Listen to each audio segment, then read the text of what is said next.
அனைவருக்கும் வணக்கங்க. பட்டுப்பாவாடையோட finishing video பார்த்துடலாங்க.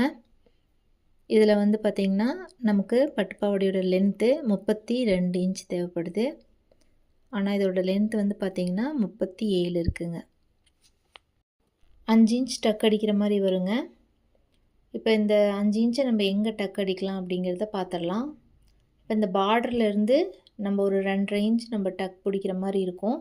பார்டரை ஒட்டி நம்ம பிடிச்சோம் அப்படின்னா ஸ்டிச்சிங் முடித்ததுக்கப்புறம் பார்டருக்கு வெளியில் அந்த டக்கு தெரியுங்க. அதனால் நம்ம இந்த அளவு நகர்த்தி அந்த பக்கமாக ஒரு 2.5 இன்ச்சு நம்ம டக் பிடிக்க போகிறோம். எப்போவுமே பார்டர் எவ்வளவு இருக்குது அப்படிங்கிறத பார்த்துட்டு அதுக்கு தகுந்த மாதிரி தான் நம்ம இந்த ஸ்டிச்சிங் போடணும். இந்த ஜாயிண்ட் போட்டிருக்கிறோம் இல்லைங்களா, சைடில் நம்ம தையல் போட்டிருக்கோம்ல, அதுலேருந்து நம்ம ஆரம்பிச்சுக்கலாங்க. 2.5 இன்ச் வச்சு நம்ம தைச்சிட்டு வரோம். இப்போ இப்படி தைக்கும் பொழுது பார்த்திங்கன்னா அந்த தைக்கிற மேல் கிளாத் இருக்குல்லங்க, இப்போ இந்த 2 கிளாத்தையும் சேர்த்து மடித்து நம்ம தைச்சிட்டு வரோம். இதில் மேலே ஒரு கிளாத் இருக்குது பார்த்திங்களா, அந்த கிளாத்தை நம்ம இழுக்காமல் தைக்கணும். அது எப்படி தான் நம்ம தைச்சாலும் அந்த மேல் கிளாத் மட்டும் நம்ம இழுத்துருவோம். அப்படி இழுக்கும் பொழுது இந்த டக்கு முடிஞ்சு ஃபினிஷிங் ஆகிற இடத்துல நமக்கு ஒரு ஃப்ளீட்ஸ் மாதிரி வந்துடுங்க.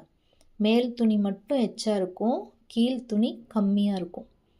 அது மாதிரி வரக்கூடாது அப்படின்னா நம்ம இந்த ஸ்டார்டிங்லேருந்து தைக்கிறோம் பார்த்திங்களா, அப்போ இருந்தே இந்த மேலே இருக்கிற கிளாத்தை நம்ம இழுக்காமல் லூஸ் கொடுத்து அப்படியே தைச்சிக்கிட்டே வந்தோம் அப்படின்னா முடிக்கும் பொழுது நமக்கு அந்த ஃப்ளீட்ஸ் எல்லாம் இருக்காதுங்க. ஒரு தடவை தைக்கும் பொழுதும் அளவு வச்சே தைங்க.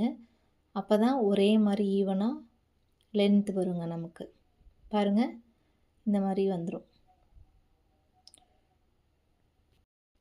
பட்டுப்பாவாடை தைக்கிறது ரொம்ப ஈஸி தாங்க. யார் வேணாலும் தைக்கலாம். மெஷர்மெண்ட் மட்டும் நம்ம கரெக்டாக கணக்கு போட்டு தைச்சோம்னா அது அழகாக வந்துடுங்க. தேங்க்யூ.